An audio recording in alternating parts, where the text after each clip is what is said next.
Menor consumo de carne é igual a tirar 8 milhões de carros das ruas, diz estudo. A matéria é da BBC do Brasil. Mas, se a mídia falasse a verdade, ficaria assim. Ao invés de diminuir o impacto ambiental das grandes corporações, estamos vendo se conseguimos terceirizar esse custo ecológico, controlando a dieta da população. O viés da matéria é muito doido porque implica que, como direção ambiental, é melhor a gente abrir mão da segurança nutricional e soberania alimentar do que abrir mão dos carros. Vocês percebem uma inversão? Que tal menos carros, mais transporte público e mais soberania alimentar nas ruas? É só uma ideia, mas eu acho que ela vai funcionar melhor do que tentar controlar os hábitos alimentares e os sistemas alimentares do planeta inteiro. Eu vou dar uma volta comentando não a notícia em si, mas o viés com que ela é apresentada e a maneira com que a gente não tem combatido esse viés e como ele nos coloca em risco de segurança nutricional e alimentar. Toca o berimbau aí pra gente rodar, vai! Bom, vou fazer um disclaimer aqui pra vocês. Eu tô trabalhando sentado de chapéu.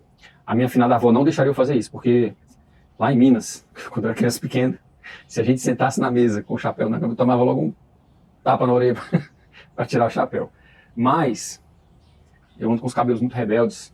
Fui chamado a atenção por causa dos meus cabelos rebeldes, as pessoas mandando mensagem dizendo que eu tenho uma imagem pública, que eu não posso usar meu cabelo assim. Então, enquanto eu não vou na barbearia, eu vou usar meu chapéu. Se você ainda não está inscrito, se inscreve no canal, comenta e compartilha fazendo a sua curadoria desse material. É muito importante para mim quando você compartilha, citando por que a reportagem, ou por que o comentário da reportagem agregou na sua vida, no seu dia a dia. De novo, comenta, se inscreve, toca o sininho para você receber quando a gente faz vídeo novo.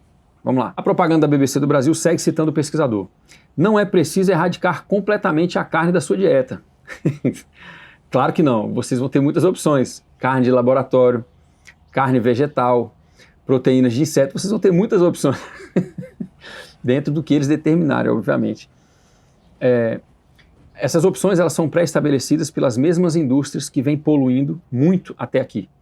Então, a grande ironia desse editorial é que as grandes corporações que vêm poluindo até aqui são as mesmas que vão continuar lucrando quando você tiver que mudar os seus hábitos alimentares. A JBS, por exemplo, um grande conglomerado corporativo, um grande cartel do processamento da carne no mundo, ela já está investindo em carne de laboratório. Outras empresas que hoje são ligadas com a carne vão continuar ligadas à carne, mas também já estão produzindo carne vegetal.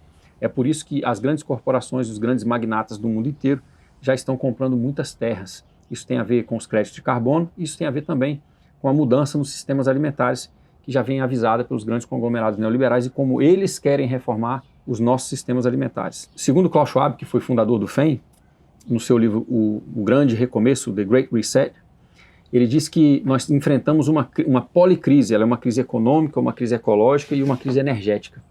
E que para a gente enfrentar essa crise, nós precisamos redefinir alguns acordos sociais. São palavras bonitas para dizer o seguinte: nós não vamos mais honrar com os acordos de que a pessoa vai trabalhar os melhores anos da sua vida e depois vai poder se aposentar. Nós não vamos mais honrar os acordos sociais de que as pessoas que trabalham têm direito à casa própria, têm direito a um meio de transporte digno, têm direito a um alimento digno. Então, o que o FEM tem chamado de redesenho ou de redefinição dos acordos sociais tem a ver com não ter direito mais a uma casa digna, não ter direito mais à soberania alimentar e poder escolher o próprio alimento, não ter direito mais a poder escolher como se cuidar nos sistemas de saúde também. Então, é sobre isso que ele fala e é desses conglomerados neoliberais que vem a verba para esse tipo de pesquisa e para esse tipo de editorial. De volta para a propaganda da BBC do Brasil, eu quero fazer algumas perguntas específicas. Por que a gente não começa pelas pessoas com maior impacto ambiental, os super ricos? Eles têm um impacto ambiental 50 vezes maior do que uma pessoa comum. Por que a gente não começa cortando as emissões de efeito estufa, enfim, e cerceando o comportamento das indústrias que mais poluem? A indústria bélica, a indústria dos ultraprocessados, o agronegócio, as petroquímicas e as mineradoras. Ainda dentro dessa lógica, por que a gente não acaba com a obsolescência planejada? Que é aquele jeito de desenhar produtos que fazem com que eles tenham uma data de validade. Você compra um telefone, com 3, 4 anos ele está obsoleto. Você compra um computador, com 3, 4 anos ele está obsoleto. Você compra um carro, ele dura 10, 15 anos.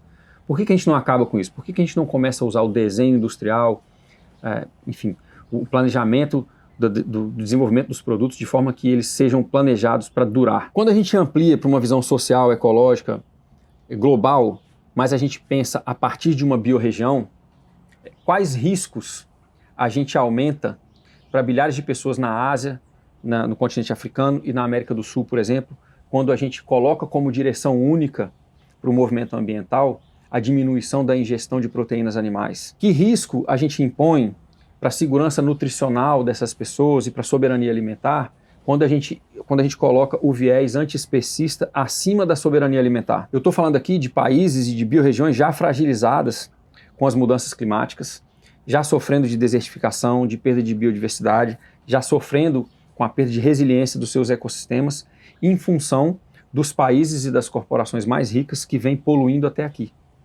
Então, que riscos a gente impõe para essas pessoas que já foram vulnerabilizadas por um modelo de gestão de recursos que concentrou muita renda, que centraliza o poder de decisão nos sistemas alimentares, por exemplo, e hoje quer impor para o mundo inteiro como é que a gente tem que comer, como é que a gente deve se nutrir para compensar os estragos ambientais que foram causados pelo sistema que eles usam, pela centralização que eles se beneficiam dela. Eu rodo muitas vezes concurso no interior do Brasil.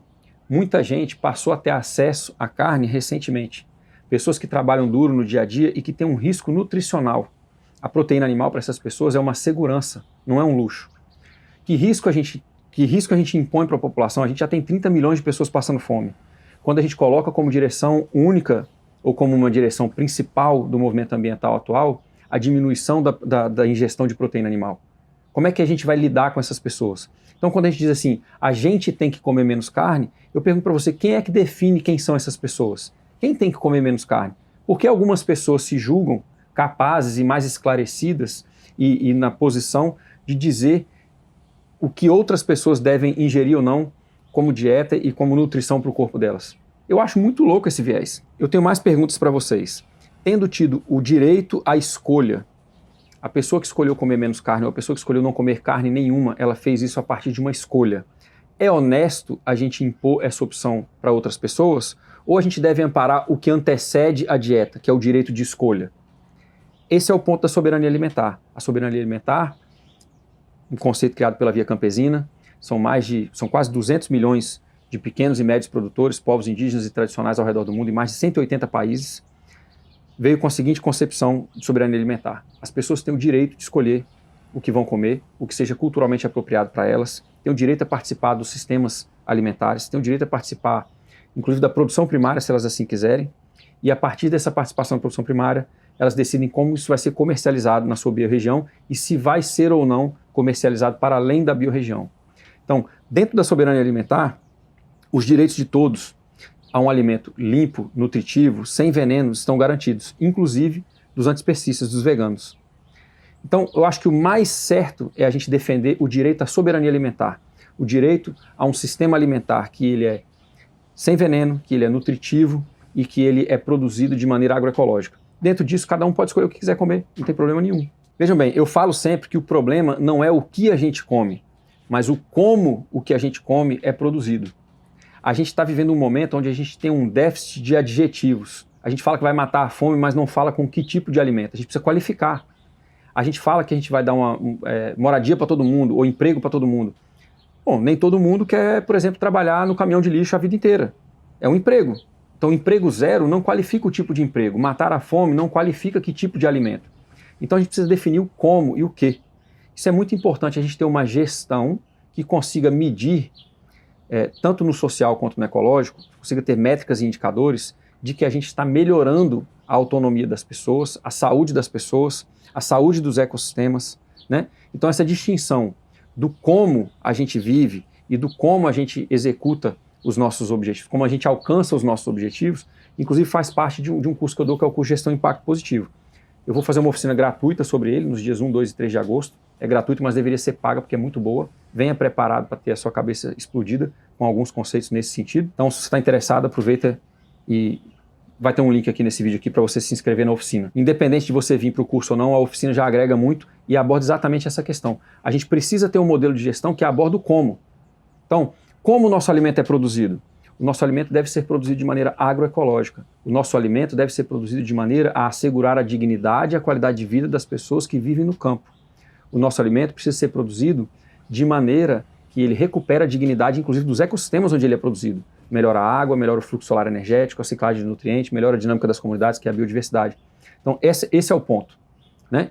Do contrário, se você teve a opção de escolher como você quer comer e você quer impor a sua opção aos outros, isso não é porque você julga a sua ética melhor do que a dos outros, isso na verdade é colonizador. O que a gente precisa defender é o denominador, o conceito que a Via Campesina chegou.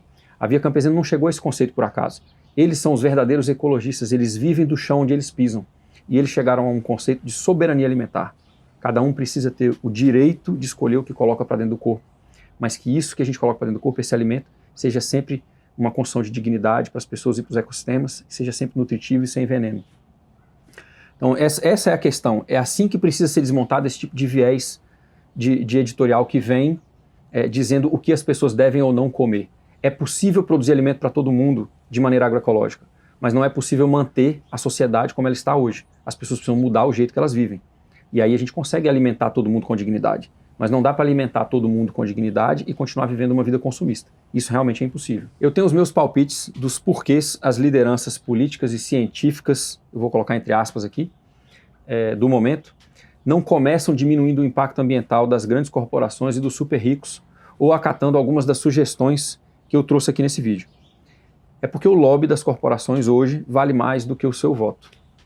Se você tem alguma dúvida disso, basta você ver dentro dos sistemas alimentares se você tem tido mais ou menos autonomia de escolha, se você tem tido mais ou menos resiliência em relação ao alimento que você julga ser nutritivo, que você julga ser culturalmente apropriado para você. Vou compartilhar com vocês uma das maneiras com as quais eu acesso as evidências que a gente tem no dia a dia de que o lobby está valendo mais do que o voto. A gente tem 5 áreas essenciais do nosso viver: a moradia, a alimentação, a água, a saúde e a mobilidade. Dentro dessas 5 áreas a gente precisa ter autonomia, ou seja, lateralidade de escolha de como a gente vive nessas 5 áreas. A gente precisa ter resiliência, ou seja, a capacidade de voltar a um normal saudável e digno dentro dessas 5 áreas quando a gente passa por algum tipo de colapso, por algum tipo de crise. E a gente precisa ter saúde o tempo inteiro. A gente precisa estar acordando bem, a gente precisa estar conseguindo dormir, a gente precisa estar conseguindo comer bem, né, e ter uma vida onde a gente tem disposição para viver, uma vida que seja gratificante, que seja estimulante.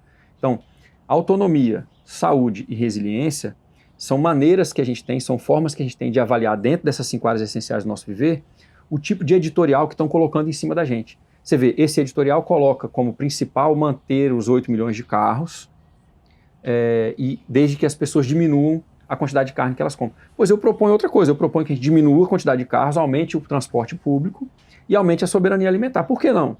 Você vê, a gente já é dado um enquadramento onde você tem que fazer uma escolha dentro já pré-definida. E ela é pré-definida pelas mesmas corporações que já vêm limitando e cerceando a nossa autonomia, a nossa resiliência e a nossa saúde. Um dos comentários da postagem da BBC eu achei genial. É assim, é melhor a gente diminuir a quantidade de carros das ruas do que a gente colocar em risco a segurança alimentar das pessoas.